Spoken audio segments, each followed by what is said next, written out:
우리 다 같이 180장 찬양 드림으로 화요일 새벽 기도회를 시작하겠습니다.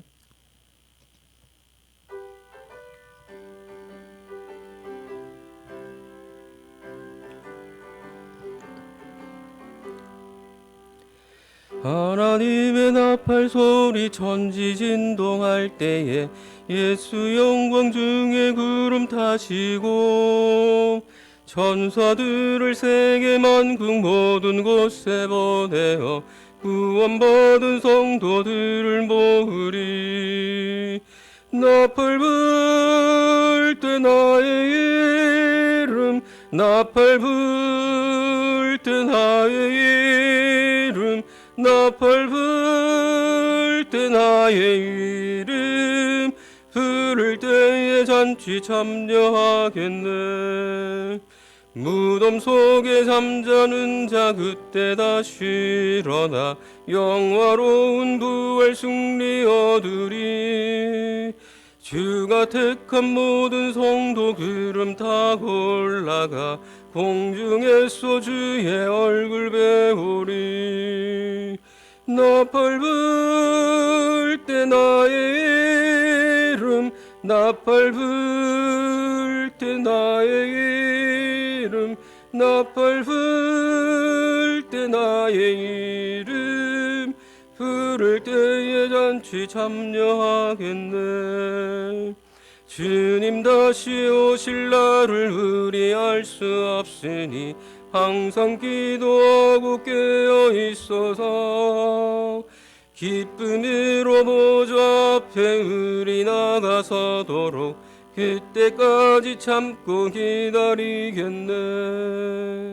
나팔 불 때 나의 이름, 나팔 불 때 나의 이름, 나팔 불 때 나의 이름, 부를 때에 잔치 참여하겠네.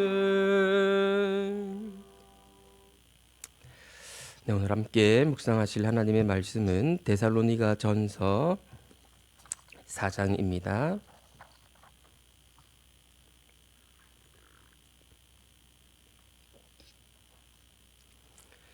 데살로니가 전서 4장 9절에서 18절까지의 말씀 우리 한 절씩 교독하겠습니다. 형제 사랑에 관하여는 너희에게 쓸 것이 없음은 너희들 자신이 하나님의 가르치심을 받아 서로 사랑함이라.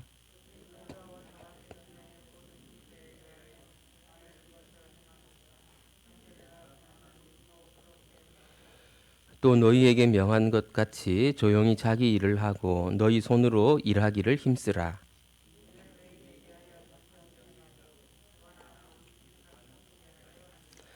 형제들아, 자는 자들에 관하여는 너희가 알지 못함을 우리가 원하지 아니하노니 이는 소망 없는 다른 이와 같이 슬퍼하지 않게 하려 함이라.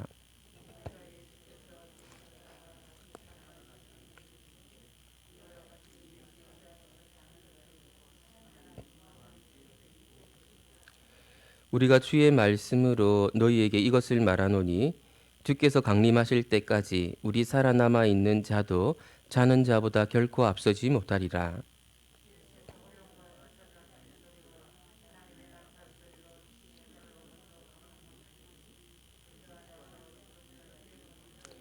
(17, 18절) 같이 보겠습니다.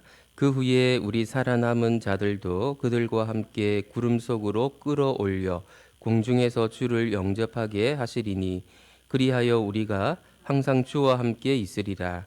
그러므로 이러한 말로 서로 위로하라. 아멘. 네, 무언가를 잘못 알고 있으면 왜곡이 발생하기 쉽고 또 왜곡이 발생하게 되면 문제로 대두될 수 있는 그런 일들이 일어날 수 있습니다.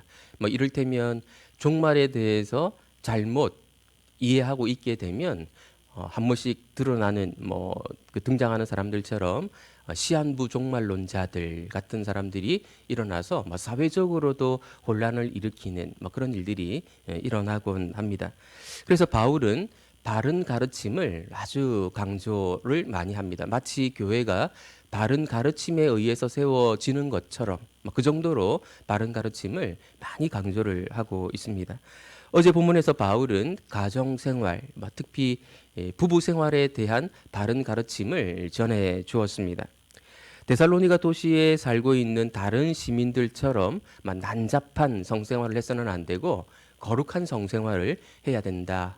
구별된 모습의 성생활을 해야 된다라는 사실을 알려주었습니다. 이 가르침이 그들 데살로니가 교회에 속해 있는 가정들을 지켜주었을 것이고 그 교회를 교회되게 하는 데 많은 도움을 주었을 것입니다. 그 외에도 그들은 바르게 알고 있어야 할 것들이 많이 있었습니다. 9절, 10절은 다른 성도들을 대하는 태도와 관련된 가르침인데 줄여서 말하면 교회 생활이라고 말할 수 있을 것입니다. 교회 생활을 어떻게 해야 될 것인가 하는 부분에 대한 교훈인데요. 9절, 10절 말씀을 우리 다시 한번 같이 읽어보겠습니다. 형제 사랑에 관하여는 너희에게 쓸 것이 없음은 너희들 자신이 하나님의 가르치심을 받아 서로 사랑함이라. 너희가 온 마게도냐 모든 형제에 대하여 과연 이것을 행하도다. 형제들아 권하노니 더욱 그렇게 행하고. 서로 사랑 잘하고 있다고 칭찬하면서 더욱 사랑할 것을 촉구하는 그런 내용이라고 말할 수 있습니다. 사랑은 아무리 많이 하더라도 지나침이 없다 이런 의미일 수도 있지만 여기서는 데살로니가 교회의 특수한 상황을 좀 고려할 필요가 있습니다. 데살로니가 교회는 어린 교회였을 뿐 아니라 환란이 있는 교회였죠. 유대인들이 계속해서 핍박하는 그런 교회였습니다. 환란이 지속되면 어떻게 되겠습니까? 원망이 일어나기가 쉽게 되고요. 또 원망이 일어나면 교회가 분열될 가능성이 많아지거든요. 우리 시대도 마찬가지로 그렇습니다. 어려움들이 지속이 되면 원망들이 생겨나게 되고 결국에 교회가 갈라지고 분열하는 이런 모습들이 일어나게 되는 것이죠. 그래서 환란이 있는 데살로니가 교회에 대해서 더욱 사랑할 것을 요구하고 있는 것입니다. 더욱 사랑함으로 환란을 잘 극복해 나가라는 그런 격려 그리고 권면이라고 말할 수 있습니다. 근데 이 부분에서 한 가지를 좀 더 관찰을 하면 하나님의 가르치심을 받아 서로 사랑함이라 라는 대목입니다. 성도들이 해야 하는 사랑은 배우지 않아도 할 수 있는 사랑이 아니라는 것이죠. 그냥 감정으로 할 수 있는 그런 사랑과는 다른 성격의 사랑이라는 것입니다. 하나님의 가르침을 받아야 할 수 있는 사랑입니다. 진짜 사랑이 무엇인지에 대해서 배워야 한다는 의미이고요. 그리고 진짜 사랑은 아들을 아낌없이 내어주신 하나님 아버지로부터만 배울 수 있다는 그런 의미이기도 합니다. 그래서 우리는 사랑을 배울 때 하나님으로부터 그 가르치심을 받아야 하는 것이죠. 우리 자녀들로 하여금 아무런 부족함을 느끼지 않도록 만들어주는 사랑, 그 사랑이 진정한 사랑일까에 대해서 우리는 생각해보고 하나님의 사랑하심과 좀 비교해서 배울 필요가 있다는 뜻입니다. 우리 자녀들이 아무런 부족함을 느끼지 않고 자라간다면, 커서 어른이 된다면 가난하고 또 장애가 있는 사람에 대해서 잘 이해하지 못하게 되는, 자기보다 열등한 존재로 보게 만들어 줄 수도 있는 위험성을 갖게 될 수 있거든요. 그래서 하나님 아버지로부터 사랑을 잘 배워서 그 사랑을 베풀 필요가 있는 것이죠. 가장 부유하신 모든 것의 주인이신 하나님 아버지는 어떻게 사랑하셨습니까? 자기가 사랑하는 당신의 백성들에게 아무 어려움을 주지 않으신 것이 아니고 고난을 경험하게 하시고 성숙함이라고 하는 목표에 이르게 하시는 사랑을 하셨거든요. 하나님 아버지의 사랑을 배운다면 우리의 자녀들에게 아무 부족함을 느끼지 못하게 만들어주는 사랑을 하는 것이 바람직하지 않은 것임을 배우게 됩니다. 이런 사랑을 배워야 우리 자녀들을 그리고 다른 성도들을 제대로 진정으로 사랑해 줄 수 있게 되는 것이죠. 다음은 오늘날로 말하자면 직장 생활을 어떻게 해야 하는가에 대한 권면이라고 말할 수 있습니다. 11절, 12절 말씀 우리 같이 한번 읽어보겠습니다. 또 너희에게 명한 것 같이 조용히 이는 외인에 대하여 단정히 행하고 또한 아무 궁핍함이 없게 하려 함이라. 일하기를 힘쓰라고 권면하고 있습니다. 그래서 스스로 경제 문제를 해결해야 된다고 말하고 있습니다. 도움을 받아서 하는 것을 아무렇지도 않게 생각해서는 안 된다는 것이죠. 본인이 스스로 열심히 일을 해서 다른 사람의 도움 없이 경제 문제를 해결할 수 있어야 된다. 이렇게 말하고 있습니다. 물론 특별한 경우들을 제외하는 것입니다. 바울이 이런 권면을 하는 것은 어, 데살로니가 교회 성도들이 잘못 알고 있는 어떤 사실과 연관이 되어 있는데요. 종말에 대한 이해입니다. 종말에 대해서 잘못 이해하고 있는 것이 일을 하는 태도와 관련되어 있었습니다. 일을 포기하는 경향이 이 데살로니가 교회 성도들 가운데 생겨나고 있었던 것 같습니다. 곧 끝이 올 건데 일을 열심히 해서 뭐해? 이런 생각이 생겨났던 것이죠. 우리나라도 시한부 종말론이 유행할 때마다 학교를 그만두고 직장을 그만두고 어떤 곳에 모여서 집단으로 생활하는 그런 일들이 계속 일어나지 않았습니까? 잘못된 종말에 대한 이해를 갖고 있으면 일을 그르치는 이런 일들이 생겨나게 됩니다. 일과 종말에 대한 이해는 서로 연관되어 있습니다. 그래서 바울은 일에 대해서 권면하고 난 이후에 바로 종말에 대한 이해를 바르게 할 수 있도록 만들어주는 권면으로 넘어가고 있습니다. 13절 말씀 같이 한번 읽어보겠습니다. 형제들아 자는 자들에 관하여는 너희가 알지 못함을 우리가 원하지 아니하노니 이는 소망 없는 다른 이와 같이 슬퍼하지 않게 하려 함이라. 여기서 바울은 자는 자들에 관하여 알기 원한다고 말하고 있는데요. 여기서 자는 자들은 누구를 가리키는 것일까요? 자는 자들은 정말 깊은 잠에 빠져 있는 사람들이 아니라 죽은 성도들을 완곡 어법으로 표현하고 있는 것입니다. 잔다고 하는 것은 죽음에 대한 완곡한 그런 표현인데요. 사실은 그 이상이라고 말할 수 있겠습니다. 예수님도 죽은 나사로에 대해서 어떻게 표현하셨습니까? 잔다, 나사로가 잔다 이렇게 말씀하시지 않았습니까? 잔다, 죽은 자들에 대해서 잔다고 표현하는 것은 비유적인 표현인 것이 사실이지만 이것은 매우 적절한 표현이다 이렇게 말할 수도 있습니다. 잔다고 하는 것은 일어날 것을 전제한 표현이지 않습니까? 성도들에게 있어서 죽음은 잠과 비슷한 점이 많습니다. 잠이라고 하는 것은 잠깐 눈을 감았다가 뜨는 것 같은데 다음 날이 되어 있는 것이잖아요. 성도들의 죽음도 이와 유사하게 잠깐 눈을 감은 것 같은데 깨어나 보니 부활의 상태에 이르게 되는 것이죠. 물론 이 땅에 살고 있는 사람들 입장에서는 시간이 꽤 많이 흘렀다라고 생각할 수 있지만 잠에 든 성도의 입장에서는 눈을 감았다 일어났는데 부활에 이르게 되는 그런 경험을 하게 될 것입니다. 우리 성도들은 죽는 것이 아니라 잔다라는 사실을 믿으시기를 바랍니다. 그리고 그 잠에서 깨어날 때가 있다는 사실, 깨어나면 부활이라는 사실을 또한 우리가 기억할 필요가 있겠습니다. 그래서 바울은 소망 없는 다른 이와 같이 슬퍼하지 말라라고 권면하고 있습니다. 그리스도인들은 형제가 죽어도 가족이 죽어도 슬퍼하면 안 된다. 이것을 말하는 것입니까? 슬퍼하는 사람은 믿음이 없는 사람이다. 이렇게 평가해야 된다는 그런 말일까요? 그렇지 않습니다. 바울은 슬픔을 금하는 것이 아니고 소망 없는 사람들처럼 슬퍼하는 것을 금하고 있는 것이죠. 장례식장을 이렇게 가보면요. 끊임없이 아이고 하면서 오열하는 그런 사람들을 보게 되지 않습니까? 그런 사람들처럼 이 세상이 끝난 것처럼 무너진 것처럼 그렇게 슬퍼하지는 말라는 것입니다. 형제나 가족을 잃게 되면 헤어짐의 슬픔을 경험하는 것은 너무 당연한 것이고 또 적절하게 슬픔을 표현하는 것이 정서적으로 필요하기까지 합니다. 너무 슬픔을 참으려고 하다 보면 오히려 문제가 생기는 경우도 있기 때문에 적절하게 슬픔을 표현하는 것은 유익한 것이라고 말할 수 있습니다. 예수님도 나사로의 무덤 곁에서 오셨다는 기록이 있지 않습니까? 그렇게 슬픈 감정을 표현할 수 있는 것이죠. 바울이 금하는 것은 마치 이 세상이 전부인 것처럼 생각하고 살아가는 사람들이 보여주는 슬픔, 한마디로 절망이라고 말할 수 있습니다. 그리고 절망을 표현하는 그런 모습이어서는 안 된다는 것입니다. 그리스도인들은 소망을 가진 사람들이기 때문에 그렇죠. 그리스도인들이 가진 소망이 무엇입니까? 부활에 대한 소망이죠.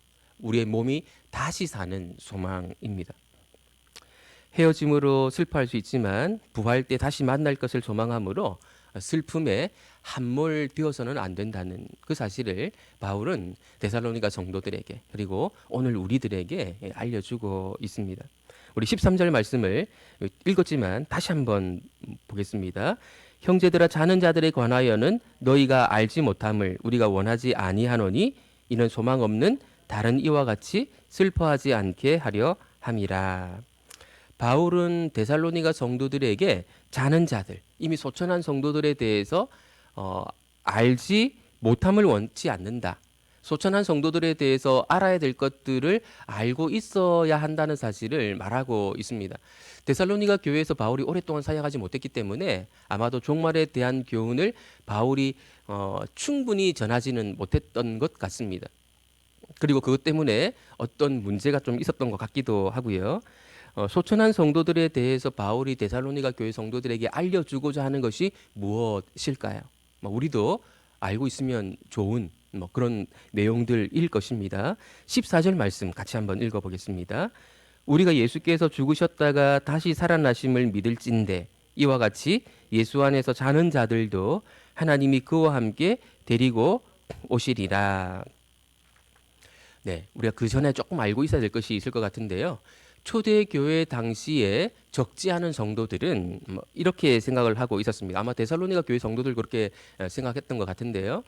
바울의 가르침을 따라서 예수님이 곧 오시기 때문에 너희들은 깨어 있어야 된다. 언제 예수님이 오실지 모르기 때문에 그리고 예수님이 곧 오신다고 말씀하셨기 때문에 여러분들은 깨어 있어야 됩니다. 이렇게 가르쳤을 것입니다. 근데 이 교훈을 들은 초대교회 성도들은 어떻게 생각하는 경향이 있는가 하면 정말로 예수님이 일찍 오셔서 자신들이 살아있는 동안에 오실 것이라고 그렇게 생각하고 기대하고 있었습니다. 그러니까 일을 포기하는 사람들이 생겨났던 것이죠. 예수님이 곧 오실 것이기 때문에 일하기보다는 그날을 대비하는 것이 더 우선이다. 이렇게 생각을 하고 일을 그만두는 사람들이 생겨났던 것이죠. 그런데 예수님은 그들이 생각했던 것처럼 빨리 오시지 않고 옆에 가까이 지내던 성도들이 하나 둘 죽어가는 일들이 생겨나기 시작했습니다. 그러니까 그들의 입장에서는 굉장히 슬픈 일이었고 충격적인 일이었던 것이죠. 예수님이 재림하시는 것을 같이 봐야 되는데 먼저 죽은 성도들은 예수님의 재림 장면을 보지 못하는 일들이 생겨나게 되지 않겠습니까? 그러면 그 장면을 지켜보고 있는 살아남아 있는 성도들에 비해서는 먼저 죽은 성도들이 불이익을 당할 것이다. 이렇게 생각을 하는 것입니다. 우리의 돌아가신 어머니는 예수님 재림 때 함께 있지 못했기 때문에 어떤 불이익을 당하는 것이 아닐까. 내 형제는 먼저 죽어서 어떤 불이익을 당할 것이 아닌가. 이런 염려를 하게 되었던 것입니다. 우리의 입장과는 좀 많이 다르죠. 우리는 예수님이 한 2000년 정도 동안에 오시지 않았기 때문에 어쩌면 예수님이 빨리 오시지 않을 거야라는 생각에 익숙해져 있어서 갑자기 오시면 당황스러울지 모르겠는데 그 당시 초대교회 성도들은 예수님이 곧 오실 것이라고 그들이 살아있는 동안에 오실 것이라 생각했기 때문에 죽는 성도들이 생길 때마다 어떻게 하지 이런 생각을 하게 되었던 것입니다. 그래서 바울은 자는 성도들, 이미 소천한 성도들에 대해서 알아야 할 것이 있다는 사실을 알려주는 것입니다. 그 알려주는 사실의 핵심을 한마디로 말하면 이런 것입니다. 이후에 나오는 내용들의 핵심을 먼저 말씀드리면요. 이미 소천한 성도들은 하나도 불이익을 당할 것이 없다. 오히려 불이익이 아니라 더 큰 유익을 얻게 된다. 이 내용을 좀 어려운 문학적인 표현을 사용해서 말하고 있기 때문에 이게 무슨 말이지라고 생각할 수 있는데 불이익이 없다는 사실을 간단하게 말하고 있는 것입니다. 14절 말씀을 제가 한번 읽어보면요. 우리가 예수께서 죽으셨다가 다시 살아나심을 믿을진대 이와 같이 예수 안에서 자는 자들도 이어서 어떤 표현이 나와야 될 것 같습니까? 예수 안에서 자는 자들도 다시 살아날 것이다 라고 말해야 될 것 같은데 그 자리에 바울은 어떤 표현을 넣고 있습니까? 하나님이 그와 함께 예수님과 함께 그들을 데리고 오신다 이렇게 표현하고 있습니다. 바울의 이 표현이 무엇을 의미하는 것인지를 우리가 좀 잘 생각해 볼 필요가 있습니다.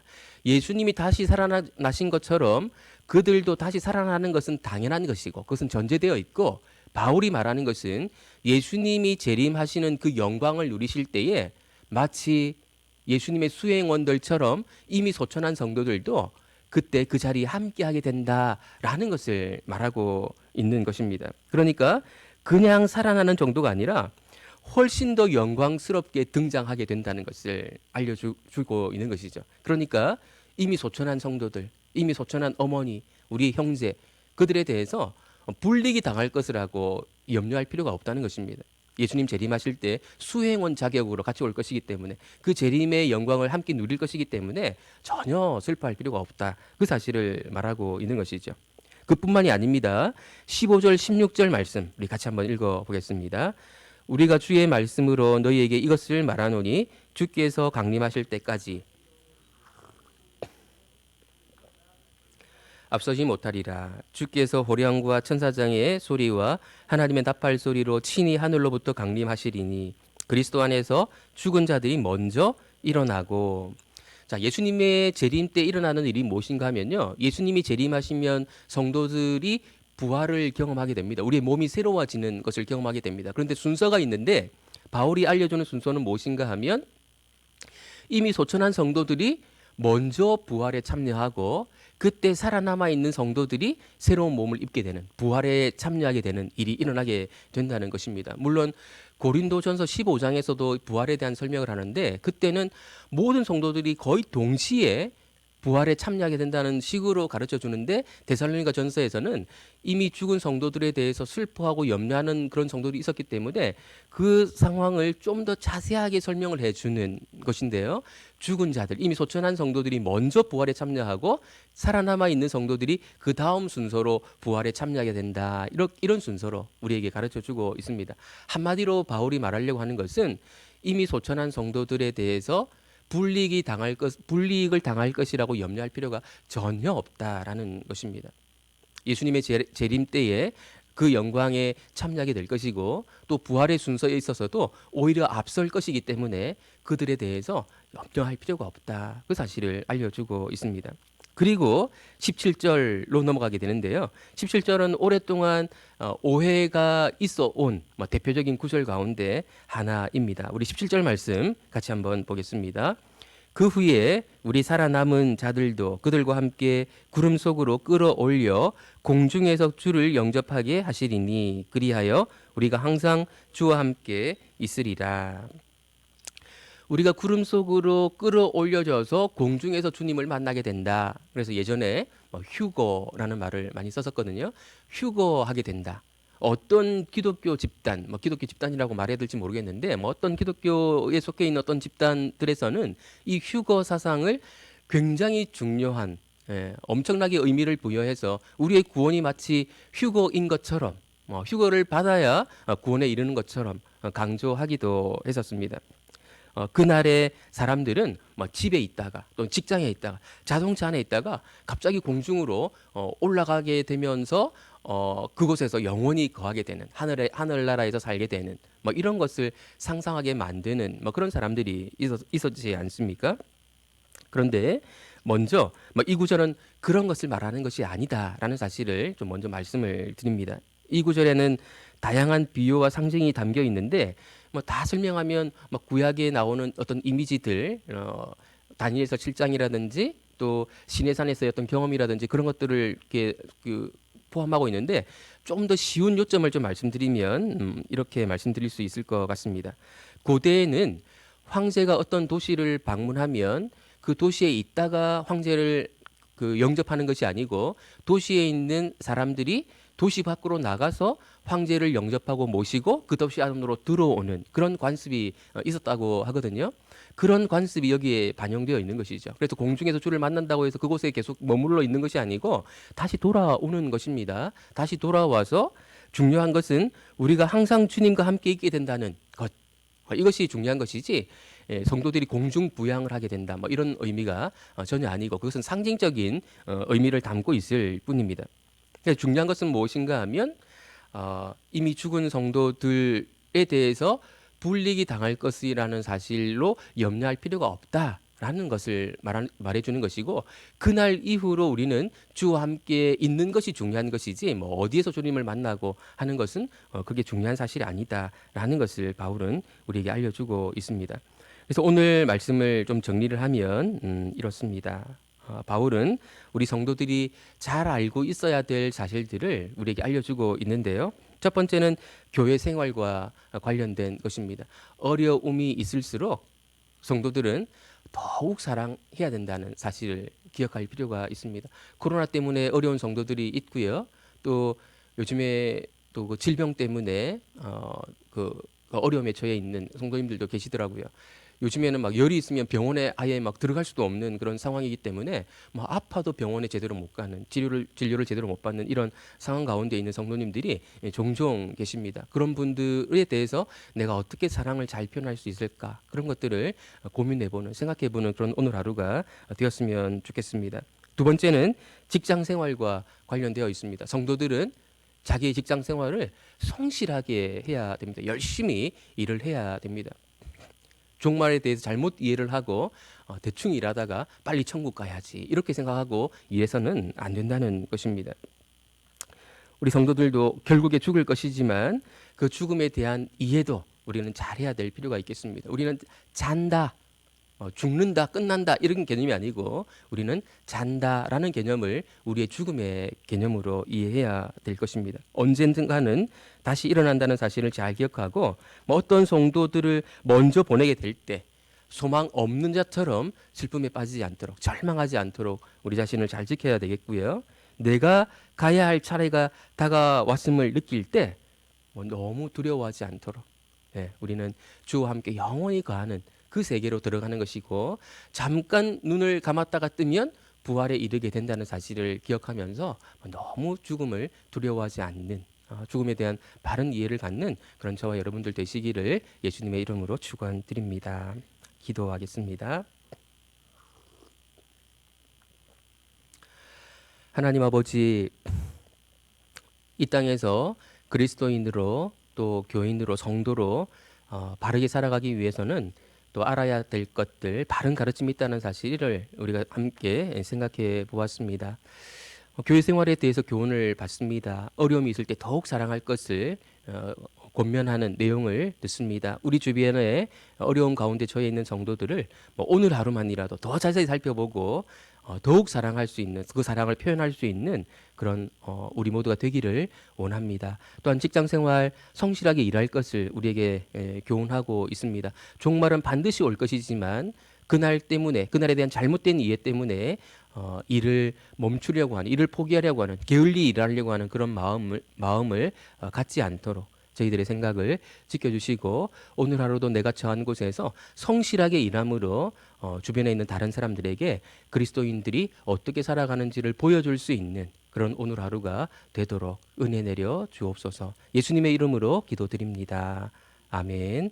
하늘에 계신 우리 아버지여, 이름이 거룩히 여김을 받으시오며 나라의 임하옵시며 뜻이 하늘에서 이룬 것 같이 땅에서도 이루어지이다.